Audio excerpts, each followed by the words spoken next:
Bless the Lord, O my soul, and all that is within me. Bless his holy name. This morning, we are going to go back where we have left off last week. I really, in my spirit, had enjoyed last week. I really enjoyed Peter. I really enjoy his braveness. I even enjoy his failure. Oh, hallelujah. But this week we're going to go into something that I was looking at. I was looking at John 11 with Jesus and Mary and Martha with the death of Lazarus. And I was looking at everybody in this picture. To me, it's like a movie, and all the actors are playing their role. But 99% of them in this acting role in John 11 make Jesus cry. Our subtopic this morning is Jesus cry when he saw the lack of faith. That's the subtopic. Jesus cried when he saw the lack of faith. And you are going to see this morning in John and verse, I'm going to practically deal with the whole chapter for we to analyze. I want you on the other side there to analyze each and every man and woman to see where they are. And I want you to analyze yourself to see where you are. I had looked at it and I've seen the people that Jesus had surrounded himself with. He took them from nowhere and he's trying to bring them to some way, because it is impossible to serve God without faith. You have to get faith to serve God. According to Hebrew 11 and verse 1, we have to get faith to serve God. Faith is the substance of things hoped for. Look at the word again, hope. Look at the word substance. Look at the word hope, the evidence of things not seen. I would never forget those three words again and what it means.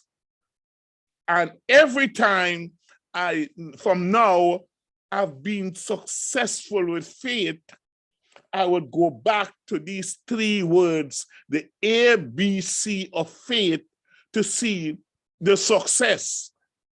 And the same three words, we can have failure, not in the words, but in the negative part. Because if we doesn't have hope, we will fail faith. If we doesn't see the evidence in us, faith would not materialize.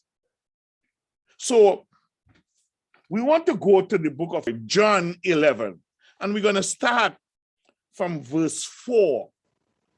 And I want you to identify each person in John. I want you to see how they think. This is why I'm going to use the whole chapter, because I myself was analyzing each one of these stars in John 11. from Jesus onward, I was looking at, and I was picturing to see how humans think. Some of them are normal humans, and some of them are very highly spiritual humans. So you're going to do the pick out. But I want you to judge yourself when it comes to faith. So we're going to start this morning. Remember, faith is the substance of things hoped for, the evidence of things not seen. It is impossible to serve God without faith. And we saw it already. Jesus said they're going to come from the east and to the west and enter into the kingdom of God, and those that are in the kingdom would be thrust out because they lose their faith. As I said before, not because they have committed adultery or some other sin, but the sin of lacking of faith. When a man and a woman reach lacking of faith, they can do anything. They become garbage to Jesus. Their prayers are not answered. They just sit there and they become religionists. Many of us are in the church, but we become religionists. It's the worst stage to be in your spiritual life. You are led anywhere by anybody. But when a man and a woman is full of faith, they hear from above. They see from above. Let's see where these people are hearing from and seeing from. And Sister Gift, we bless her this morning that she is going to do the reading for us. We want to attack St. John 11. Let's go back from verse 4, Sister Gift. And I'm going to take my dead time. Read. John chapter 11, verse 4.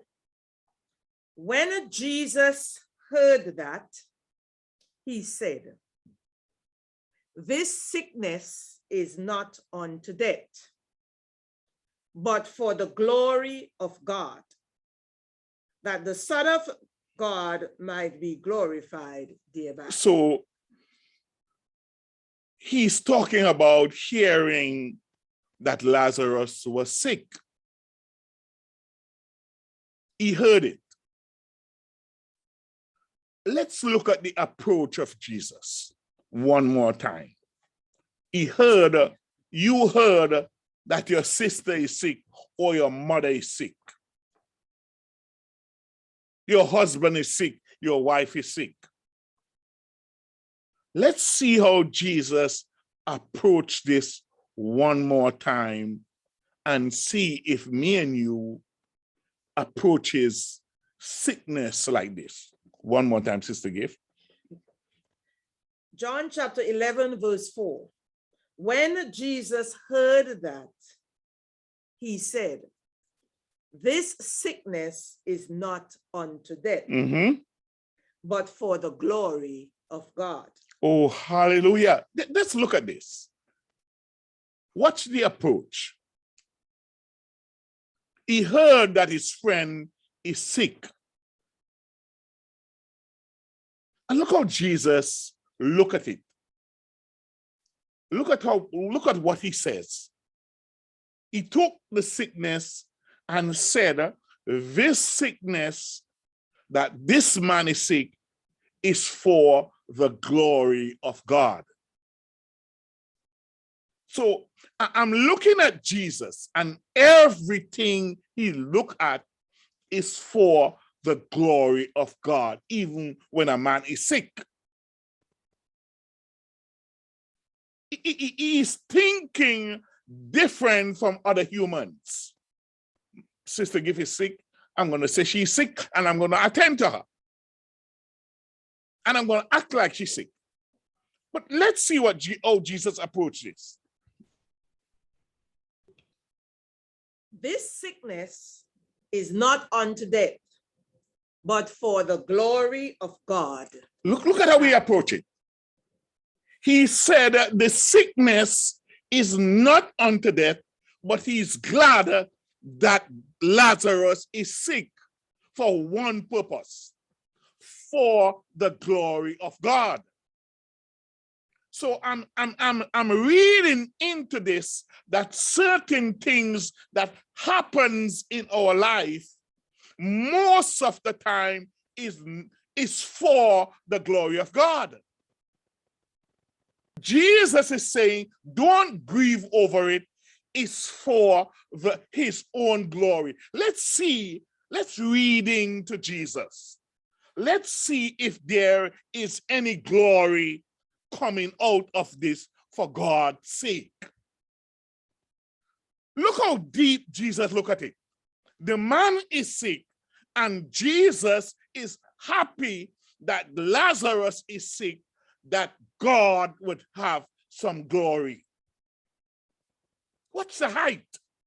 What's the depth of Jesus' thinking? He never put a negative approach to this. All he's looking at is that God would have his glory. It's like a man opened up his shop 7 o'clock and he didn't see nobody coming in. He gonna grieve. But wonder if that is for the glory of God. Nobody came in. The car is not starting. I wonder if we could use that approach. The car is not starting. Why the car is not starting? Why do we have to put a negative approach to it? Can't we say this is for the good? Maybe if I had go down the road, I would have an accident. Jesus is saying Lazarus' sickness is for God's glory. We're going to see if it's for God's glory. Let's go down. That the Son of God. Hold on a minute. Watch the approach. Watch the approach. Watch your approach, Brother Gift. Watch your approach, Brother Jerome. Watch your approach, Faith. Watch your approach, Brother Elias Mitchell. We have to watch our approach. When bad things happen, if we can give praise, if we can just leave it alone and see what's going to work out. Look at Jesus.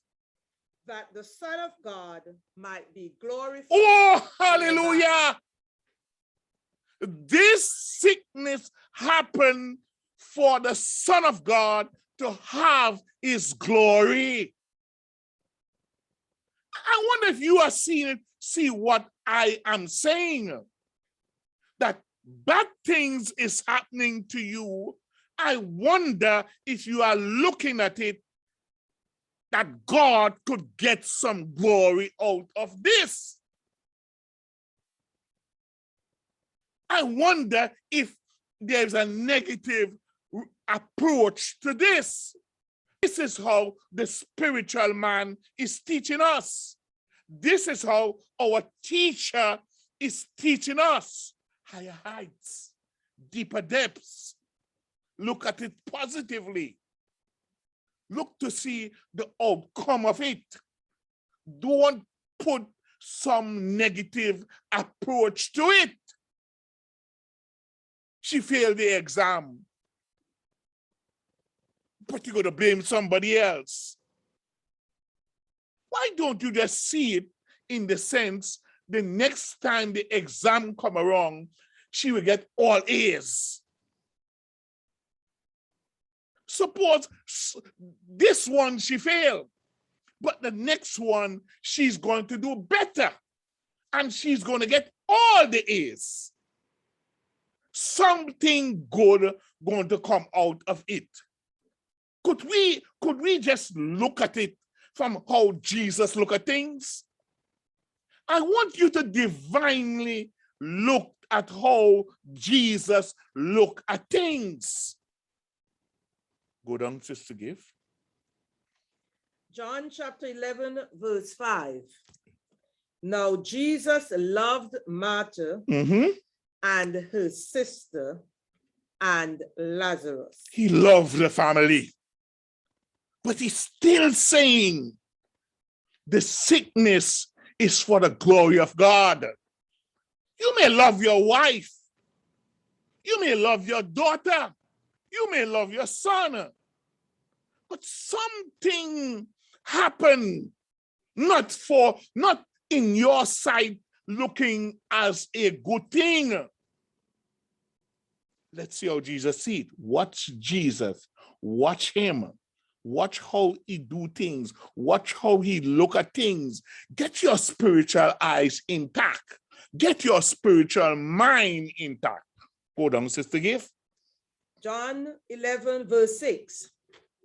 When he had heard, therefore, that he was sick, he abode 2 days still in the same place where he was. Take your time this time. Look, the man was sick. Take your time. Read. John chapter 11, verse 6. When he had heard, therefore, that he was sick, he abode 2 days still in the same place where he was. Only one man I know on earth could do this. Evangelist Thompson. He would still eat his rice and peas. And he just said loud. If he hear his daughter, he have daughters. One of them died, and he is eating his rice and peas. He's going to eat his rice and peas. And when he finish eat his rice and peas, he's going to ask the person, what did you say?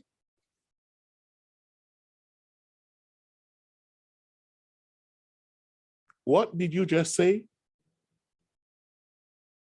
Watch Jesus again here. And watch you. Watch yourself.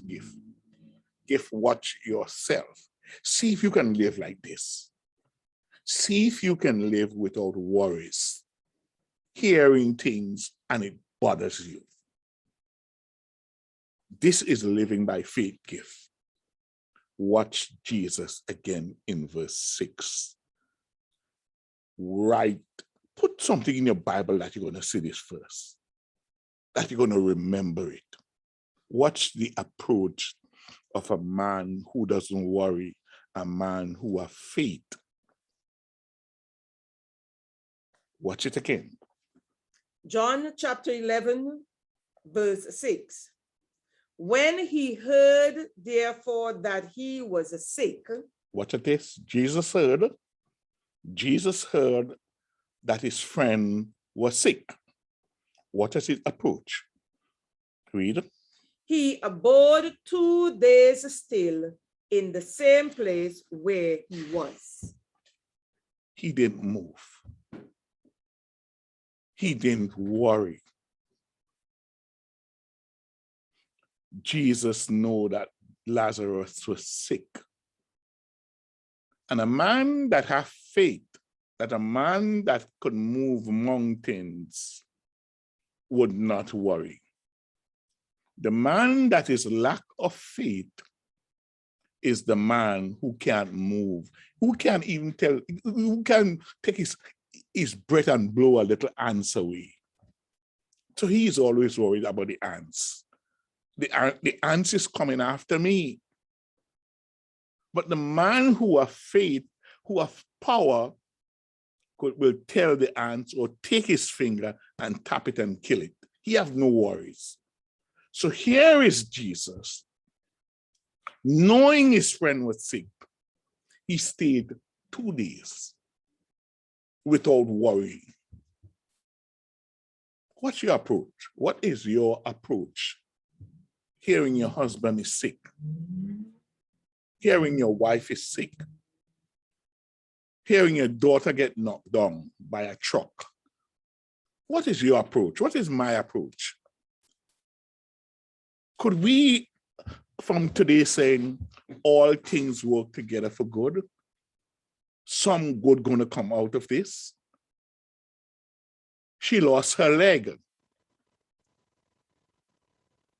Could we look at it in a very positive way? That everything is going to be all right? This is what he's teaching us here. 2 days. It's not that he didn't care, but he wanted to teach us something. How to go about life without worrying, without stress. How to use our faith. Watch his approach. See if we can learn from him.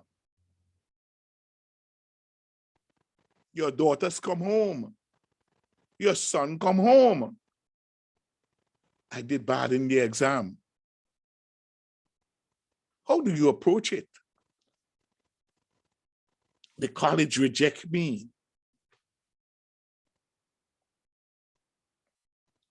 How did you approach it? I remember that happening in our family. My son went way over Ohio for an exam, for interview for college. And when he came back, he said, he was talking to us. He was very young. He said, Mom and Dad, I'm not gonna get you here, you know. The guys that I reached there are already 40, they have their masters. They're gonna take them for med school. They want these serious people. And he was correct. But a year after he got through, why worry? All things work together for good. Use your faith. It didn't happen today, but it's going to happen tomorrow. Faith is patience. Faith is waiting. So Jesus waited 2 days. Let's see what happened. John chapter 11, verse 7. Then after that said he to his disciples, let us go into Judah again. After 2 days, he's saying, time to go. You know, Ella Virgil preached a sermon one, there are time and season for everything. I never forget it. But while he was preaching, I was asking myself, I wonder if he understands what he's preaching. Because I had got every jit out of it. There's a time for eating, there's a time for drinking, there's a time for everything under the sun. Jesus didn't move in 2 days. But at the 3rd day, look at what he's telling his disciples. Let's go to Judah. Jesus is the actor here. But let's see another actor. Let's see another actor in verse 8. Let's see how we approach going to see Lazarus. Let's see how he accepts going to see Lazarus. Let's see this actor. Read verse 8. John chapter 11, verse 8. His disciples say unto him, Master, the Jews of late sought to stone thee, and goest thou thither again? These are different actors.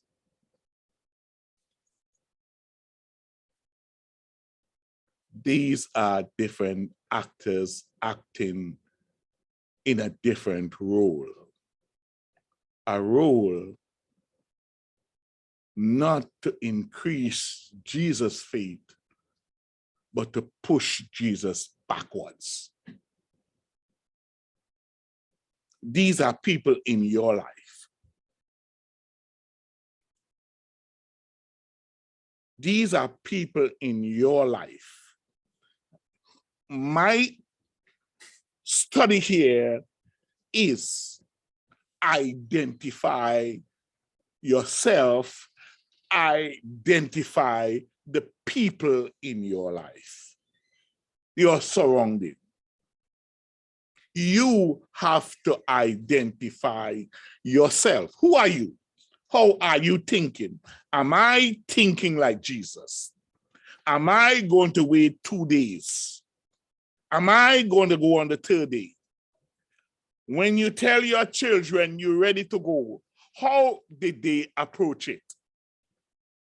This has nothing to do with going to see Lazarus, but you going to bring up something that happened in the past to push my faith downwards. Identify who is around you. Write that down. Write that down. Look at who is around you. Listen to what they're saying. And after a while, you scratch them off. You don't hear them anymore. This is why I always say to you, there are things you should hear and there are things you should not hear. You close your ears. It can make you sink like Peter sink. When Peter hear the rushing of the waves and see the waves coming at him, he starts sinking and said, Master, catch me now, hold me up, Master. All because of what he sees and hears. Watch it again. Verse 8. The master said, let's go to Jerusalem. Listen, the disciples. John chapter 11, verse 8. His disciples say unto him, Master, the Jews of late sought to stone thee. Come on, Master. You know they're going to kill you. You know they're going to injure you. We don't want you to die. But these words are defeating words from the purpose. The purpose is to go see a sick man. And here are the people who you told before that the man is sick, telling you not to go. What's your surrounding? Who around you advising you? It might sound good, but is it to do with the will of the Lord? Is all of this advice you're getting to do with the will of the Lord? All Jesus was concentrating here is the will of the Lord, for God to get his glory. But here in verse 8, we are seeing people who is telling him God should not have his glory. You know who is using them? Satan. Satan is the one that's speaking to them to advise Jesus not to go. So you know who is talking to your daughter? You know who is talking to your son?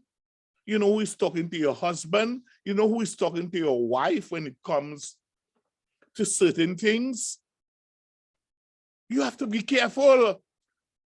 Let's see how Jesus approached this. Watch this again.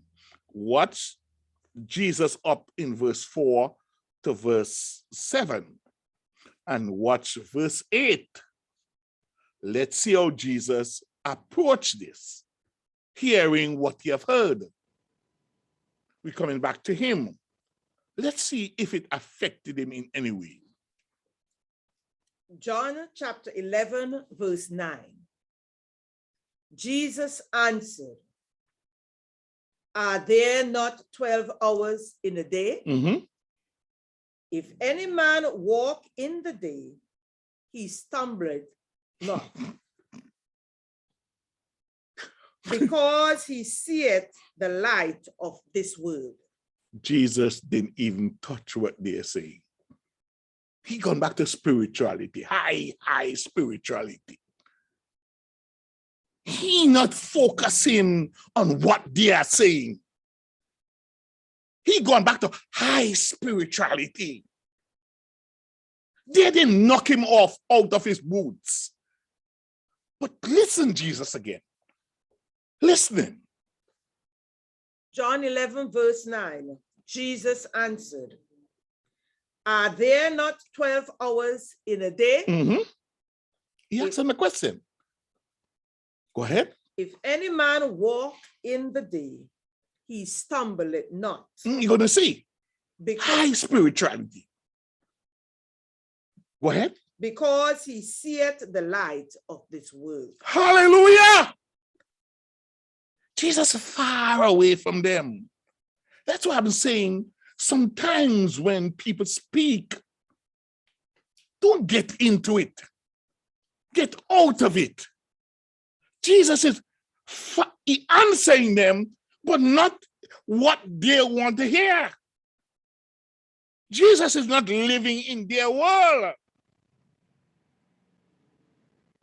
He told them that here, you're going to see the light of the world. Look at verse 10. John chapter 11, verse 10. But if a man walk in the night. That's a day. These are they. They are walking in the night. They are thinking about the night. Their imagination. Go ahead. He stumbleth because there is no light in him. No light in them. So they are stumbling while Jesus is going forward. They're not bringing forth things to push Jesus. They are bringing forth things to let him stumble. And this is what Satan is doing. And Satan is doing this to most of us. We live in the night. We only see darkness. We don't know that there is a day. And if you walk in the day, you will not stumble. That all is spirituality. High spirituality. Jesus is not where they are. So even the disciples who don't go in faith, poor Jesus, trying to lift them up every day. I wonder if this message is getting over to you after 4 or 5 weeks. I wonder if you're really listening to it. I wonder if you're putting it into practice. Oh, hallelujah. They were with Jesus. And, oh my God, they were really far. They were really far. Let's see what happened after Jesus spoke. John chapter 11, verse 11. Listen, verse 11. These things said he, and after that he said unto them, our friend Lazarus sleepeth. Listen how the spiritual man talk. After they tried to discourage him, he now telling them that Lazarus is dead. Jesus know that. But to the spiritual man, to the man of faith, there's no cry. Because he know what he's going to do. He know that there's some glory to come out of this. I wonder if me and you could reach that stage of life. Even self, we didn't resurrect him. Could we reach that stage of life? He's gone. He's gone to be with the Lord. Jesus said he's sleeping. Watch the approach. Watch the next approach. Listen to this fella. Go ahead. John chapter 11, verse 11. These things said he, and after that he said unto them, our friend Lazarus sleepeth. Look at watch the approach. Watch the approach with a man of faith. Watch the approach with a man who doesn't worry. I told you about Evangelist Thompson. He said, and I know the man, if someone walking here right now, he was preaching and said, his daughter is dead and he's eating his rice and peas is one of Jamaican favorite food. And he's eating his rice and peas, he's going to continue eat his rice and peas. Don't doubt him. When he finish, enjoy his rice and peas, he is going to say, what did you say? I've been around these men many years. I know their life. I know their faith. I've learned from them. He's going to do that. Jesus said he's sleeping. Let's get back to there. Go ahead. Our friend Lazarus sleepeth, but I go that I may wake him out of sleep. No matter what you say in verse 8, I go. No Jews can hold me back. No stoning cannot hold me back. That's what Jesus said. When I was in the Caribbean, I told my biggest brother, he was in the state already for maybe 20-something years. And I said to him, I'm coming to America. He said to me, Eric, America is not for you. I'm going to leave it there. I didn't listen to him. Be careful who you are listening to. They're going to dry your faith up. It may be your wife. It may be your husband. It may be your daughter. It may be your son. It may be someone right around you, drying your faith up. Right around Jesus. But Jesus said, they can't stop me. I'm going to go. Do you approach life that way? You know what? You know, in my life, how much people,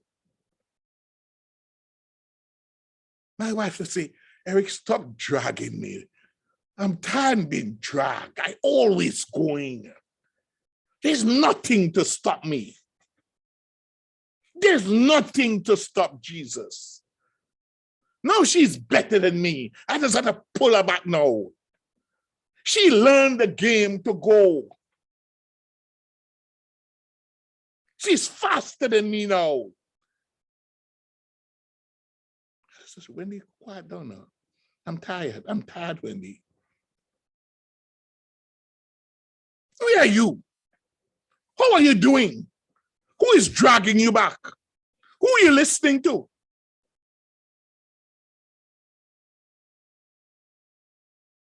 Are you not tired being dragged back?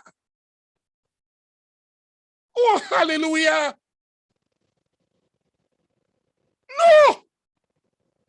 Let go! Burst the chains! Loose yourself from those chains.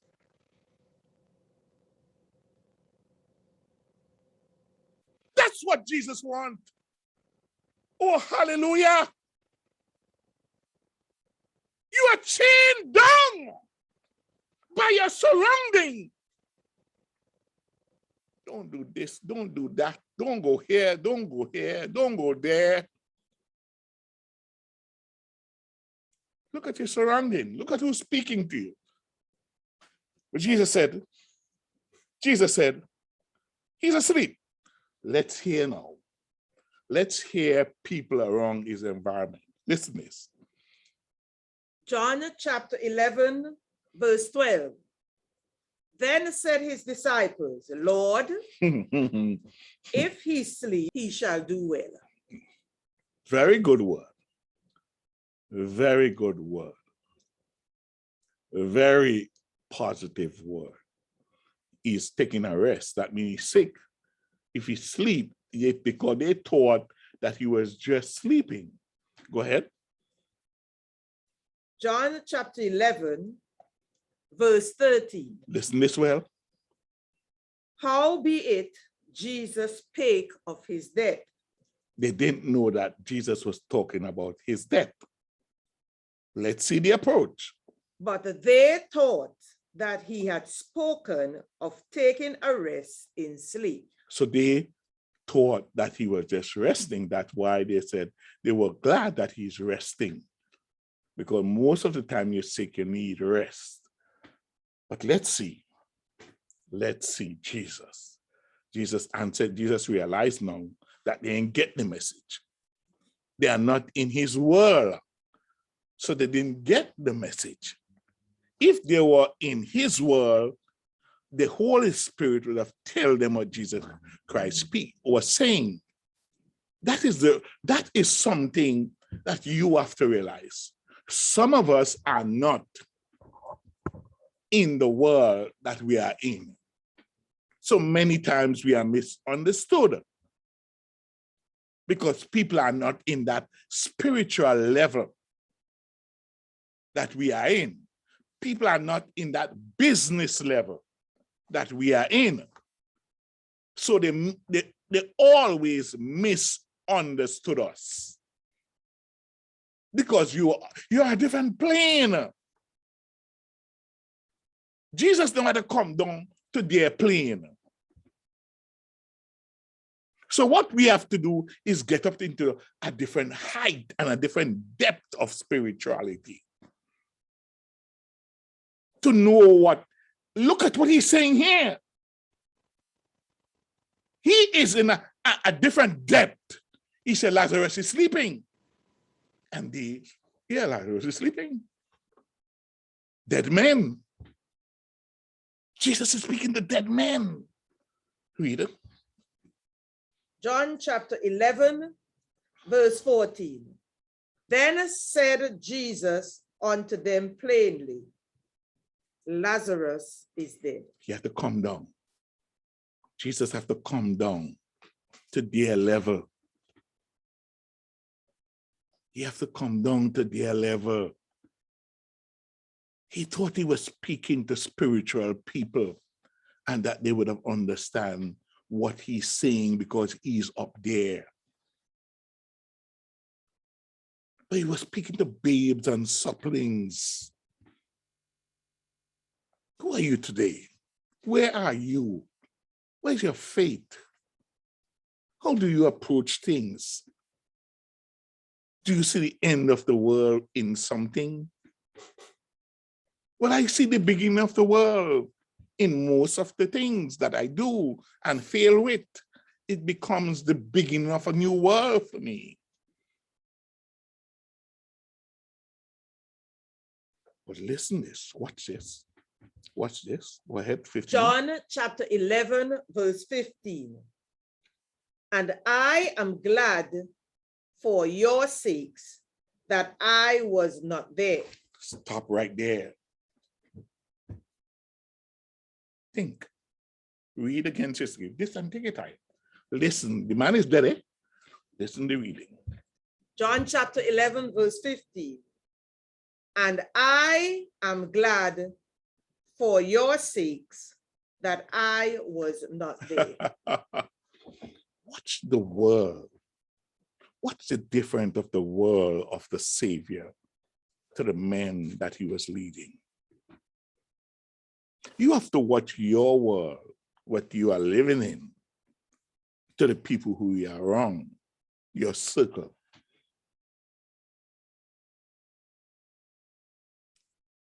Watch it, watch it. What's the chains they are trying to tie around you? Jesus said something here that you can't skip over. He said he is glad that Lazarus is dead for your sake. Are you with me? So things happen in your life for your sake. Bad things. Oh, hallelujah. Bad things happen in your life. You see it as bad. But Jesus saw Lazarus' death was for a good, for their sake. He measured their level of faith. He'll see how they looked at things that they were not ready yet. For faith is the substance of things not seen. He knew that they were not ready for the big field, for the big spiritual field. They were not ready yet for Satan to fight the battle with him. So Jesus said, for your sake, I am happy Lazarus dead. Jesus said again, he glad that Lazarus died. Do you look at life? Do you turn over and look at life sometime in that way? I'm glad I lost the job. I'm glad I get fired. I wasn't ready yet, but they fired me. Are you at the end of your world? I lost the house. You know how much I have lost? I have lost millions in buildings. One recession wiped me out completely. The world has not ended yet.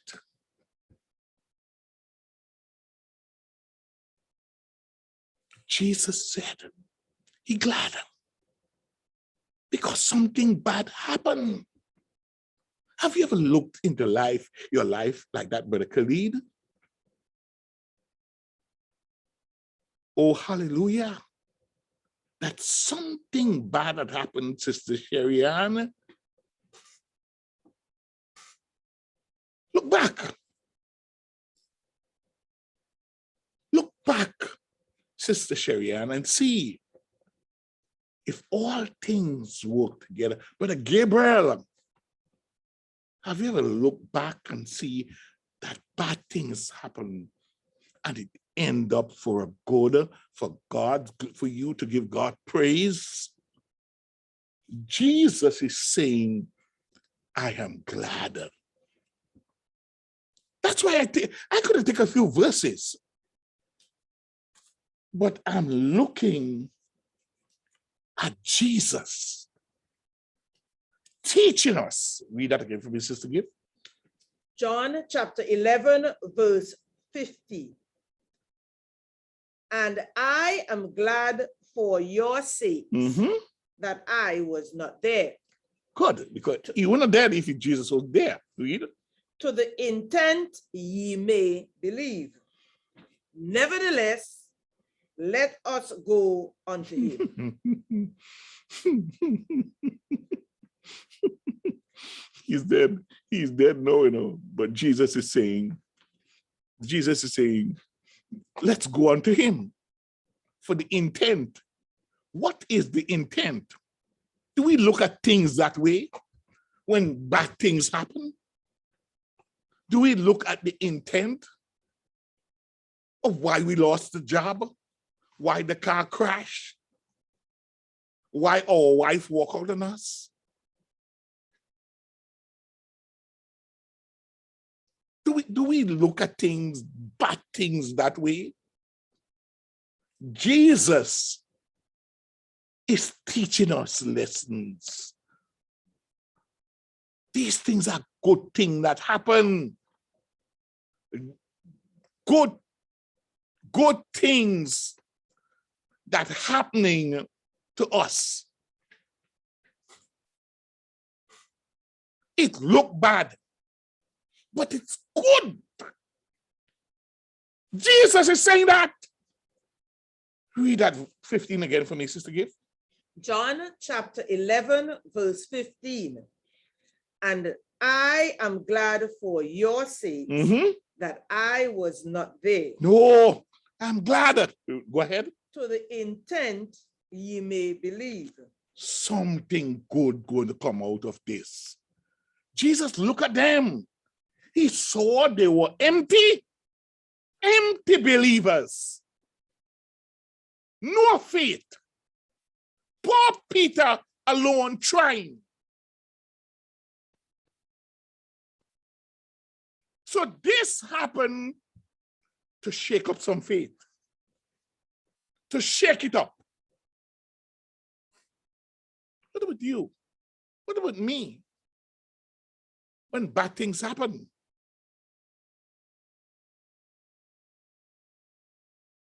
sometimes it shakes me. Bad things happen for good. Let me see what this fella said. The conversation changed. Somebody else is speaking in 16.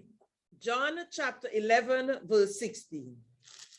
Then said Thomas, which is called Didymus, unto his fellow disciples, let us also go, that we may die with him.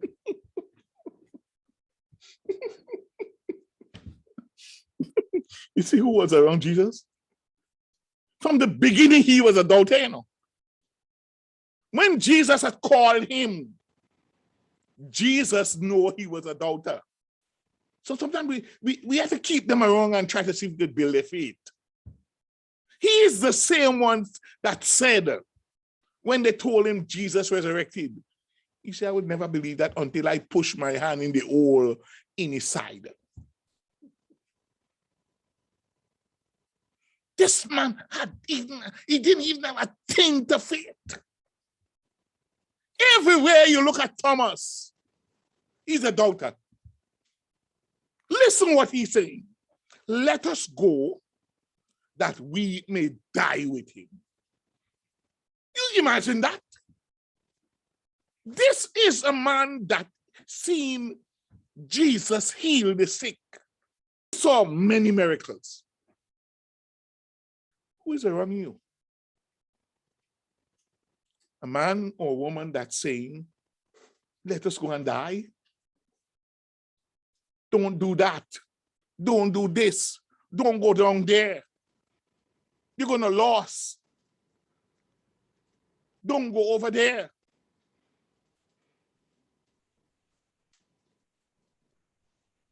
No, man. You don't want this. You don't want to hear those kind of words. Jesus is saying in verse 15,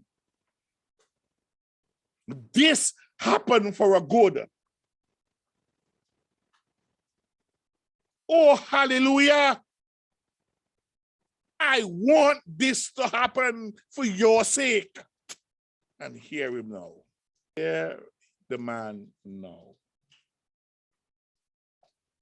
This is a big doubter. A big doubter. This is why I bring this. To show you who is around you. Even sometimes your pastor, your evangelist, no foresight, can shake the sick. They will tell them not to use the oil. The oil is only for the deacon and the pastor to use. But you have your sickness. You have to take up that oil in faith.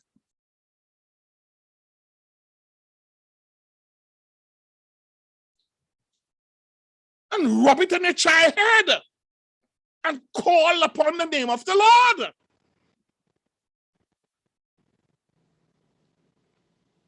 They make doctrines of everything.